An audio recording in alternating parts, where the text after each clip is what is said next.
بسم اللہ الرحمن الرحیم۔ السلام علیکم، ہمارے چینل پر خوش آمدید۔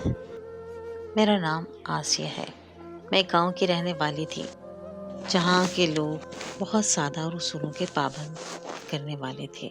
میرے ماموں درزی تھے، مگر صرف بالغ ہونے والی لڑکیوں کے لیے ایک لباس سلائی کرتے تھے، مگر وہ اس انداز سے ہی کام کرتے کہ میں حیران ہوتی تھی کہ آخر یہ کیسے درزی ہیں جو رات کے دوسرے پہر تن تنہا لڑکی کا ناپ لے کر اس کا سوٹ سلائی کرتے تھے جو خاص کپڑے کا ہوتا، اور سب سے بڑھ کر یہ کہ صبح سے تھوڑا پہلے ہی اس کام سے فارغ ہوتے تو تب ہی لڑکی واپس آ پاتی۔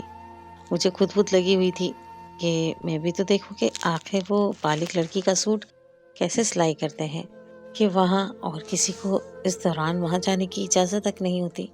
ان کی باقاعدہ نگرانی ماموں کی بیوی خود ہی کرتی پھرتی۔ ایک روز مجھے موقع مل ہی گیا۔ میں تو خوش ہو گئی تھی کہ آج میں یہ راز ہی جان جاؤں گی کہ وہاں اصل میں کون سا کھیل رچایا جاتا ہے۔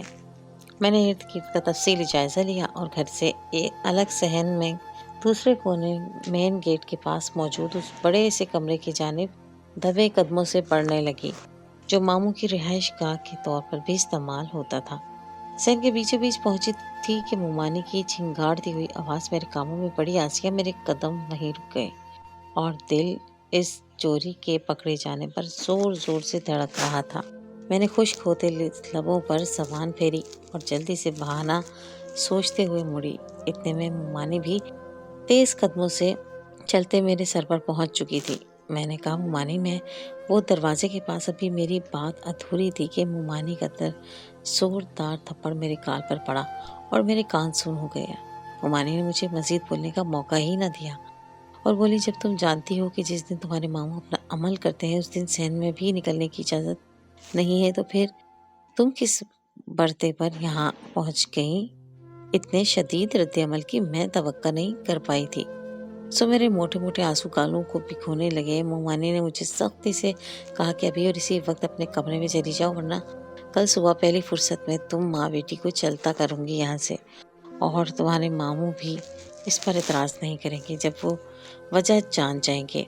اور تمہیں یہ بھی معلوم ہونا چاہیے کہ اگر یہاں سے نکال دیا گیا تو پھر تم لوگوں کا کیا انجام ہوگا۔ میں خوف زدہ ہو گئی اور بھاگ کر اپنے کمرے میں جا پہنچی۔ اگلے دن میں نے مومانی سے معافی مانگی اور وعدہ کیا کہ آج کے بعد ایسی حرکت کبھی نہیں کروں گی، تو انہوں نے مجھے نرمی سے کہا کہ خیال رکھا کرو بیٹا، بڑوں کی بات ماننے میں ہی بچوں کی بھلائی ہوتی ہے۔ میں نے اس بات میں سر ہلا کر وہاں سے چل دی، مگر نہیں جانتی تھی کہ میرا وقت آنے کو ہے۔ اور تب جو راز افشا ہوا، خدا کی پناہ، میرا پورا وجود زلزلوں کی زد میں تھا، کیونکہ ماموں کپڑے کی سلائی کے لیے ناپ لیتے وقت لڑکیوں کی ہمارے گاؤں کے لوگ سادگی میں جانے کیا کچھ نقصان کروا بیٹھتے تھے کہ پتہ ہی نہیں ہوتا تھا۔ بس ظاہری فائدہ حاصل کرنے کے چکر میں اپنے اصول و ضوابط پر بھی سمجھوتا کرنے سے گریز نہیں کرتے تھے۔ میرے ماموں کہنے کو تو وہ درزی ہی تھے، مگر ایک ایسے درزی تھے جو بالغ لڑکی کو تنہا اپنے کام والے کمرے میں لے جاتے اور اس کے علاوہ کسی کو بھی صحن تک میں نکلنے کی اجازت نہ تھی۔ گاؤں کے باقی درزی تو اپنی دکانوں پر ہی بیٹھتے تھے اور عید سعید پر رات گئے تک سلائی کرتے تاکہ عید سے ایک روز پہلے ہی تمام جوڑے مکمل ہو جائے۔ تو پھر میرے ماموں یہ الگ طرز کی سلائی کیوں کرتے تھے؟ وہ بھی رات کے اندھیرے میں ایک اکیلی لڑکی کا ناپ اپنے ہاتھوں سے لے کر، اور پھر نابالغ لڑکیوں کے کپڑے بھی سلائی نہ کرتے تھے، بس بالغ لڑکی کے تمام شادی ہو جانے تک میرے ماموں ہی سلائی کرتے تھے۔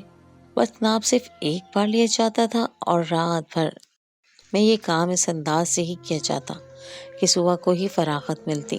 میں نے یہ سب جاننے کی کئی بار کوشش کی، مگر ہر بار مومانی کی کڑی نگرانی کے باعث میں بس دور دور سے ہی یہ دیکھ کر پیچھے ہٹ جایا کرتی تھی کہ کمرے کی لائٹ آن ہے، اور پھر آدھے وقت کے لیے لائٹ بند بھی کر دی جاتی۔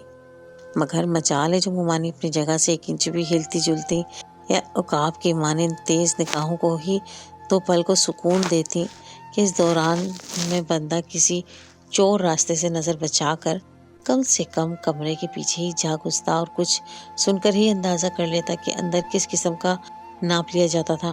مگر ماموں کے ساتھ دب کر رہنے والی مومانی کے اندر ایسا جلال بھر جاتا کہ بندہ کہاں جائے۔ جس رات کوئی بالغ لڑکی ہمارے گھر پر اپنا عمل کروانے آئی ہوتی، اس رات کو اپنے کمرے سے ہی نکلنا پڑنا مصیبت ہو جاتا تھا۔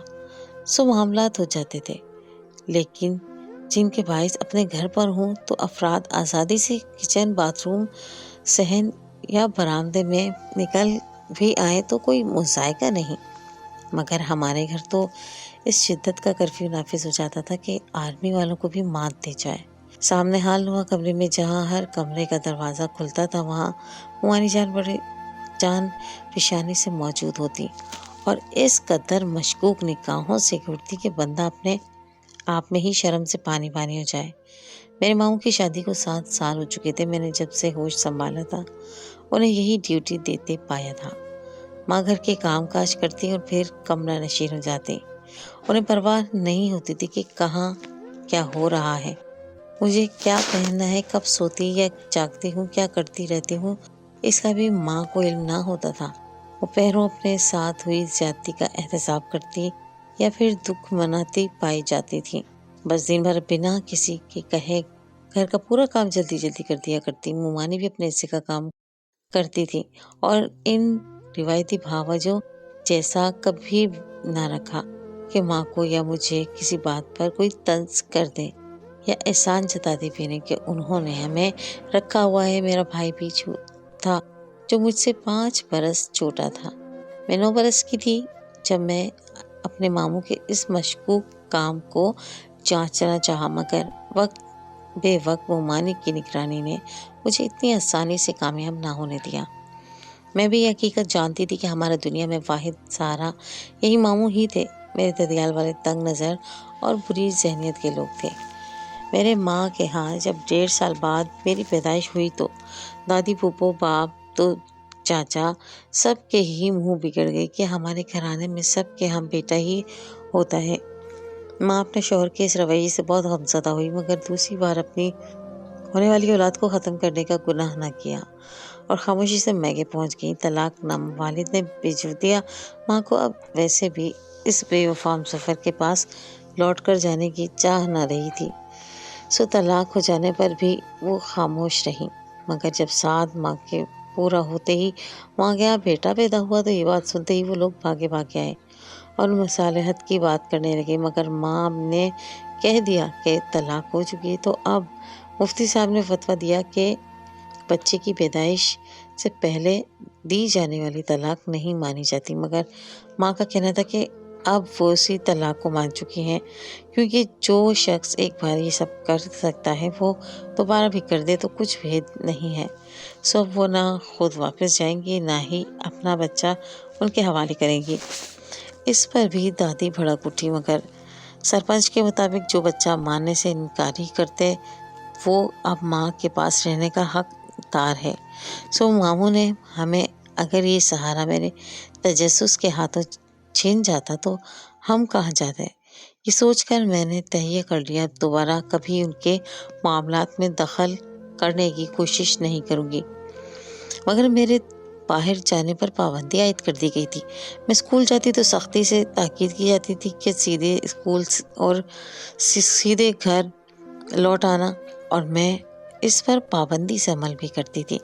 باقی لڑکیاں تو مجھ سے بڑی عمر بھی باہر جاتی تھی، دوستیں ایک دوسرے کے گھر جاتی یا مل کر کھیتوں میں سیر کو نکل جاتی اور میں شام ہونے سے پہلے ہی لوٹ جاتی تھی، مگر مجھے اس سب کی اجازت نہیں تھی۔ ماموں ہماری ہر ضرورت کا خیال رکھتے ہیں، کسی چیز کی گھر میں کوئی کمی نہیں تھی، کوئی روک ٹوک نہ تھی، مگر وہ خود کسی سے گھل مل کر رہنے والے انسان نہ تھے۔ بات کرتے تو لہجہ اور انداز ایسا ہوتا ہے جیسے ابھی اگلے بندے کو سولی پر چڑھا دیں گے۔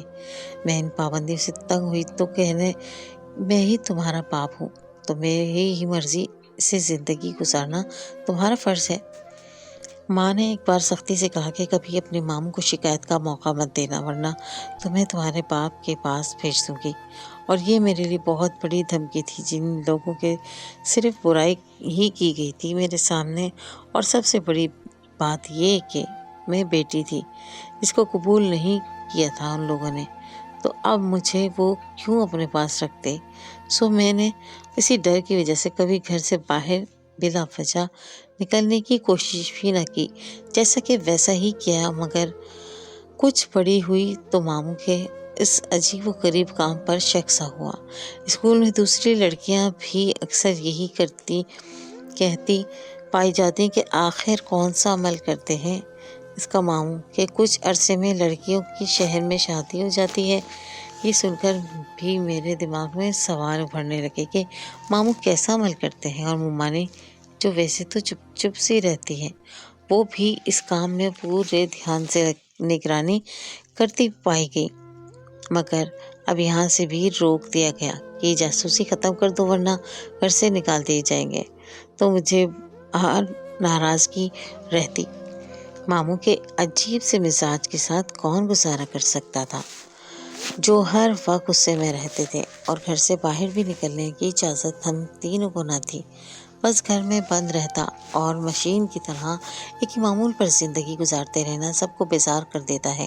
اور جب ماموں جوان لڑکی کے ہمراہ کمرے میں جاتے اور پوری رات تنہا اس کے ساتھ رکتے تو اس وقت تو ممانی پوری رات نگرانی کرتی، مگر اگلے دن یا 3 دن تک ماموں اپنے اسی کمرے میں بند رہتے اور ممانی بھی غصے میں اور اداس سے گھوما کرتی، نہ کسی سے بات کرتی، نہ ڈھنگ سے کھانا پینا کرتی۔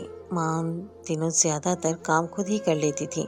دراصل اس سب کا مقصد یہ تھا کہ پورے گاؤں میں یہ بات مشہور تھی کہ جو لڑکی بالغ ہوتے ہی میرے ماموں سے جوڑا سلوانے کے لیے خود آتی تو اس کا شہر کے کسی نہ کسی لڑکے سے چند ماہ میں ہی رشتہ طے پا جاتا، مگر بالغ ہوتے ہی لڑکی رات کے وقت ہمارے گھر آتی اور دوسرے پہر کو وہ ماموں کے اس گھر سے الگ تھلگ کمرے میں چلی جاتی، اور گھر والے واپس اپنے گھر لوٹ جاتے، اور ان کا یہ ماننا تھا کہ ان کی لڑکیوں کی قسمت بدل جائے گی، تو اس کے لیے یہ جوڑا سلوانے کے لیے یہاں میرے ماموں سہیل کے پاس آنا کوئی غلط بات نہیں تھی۔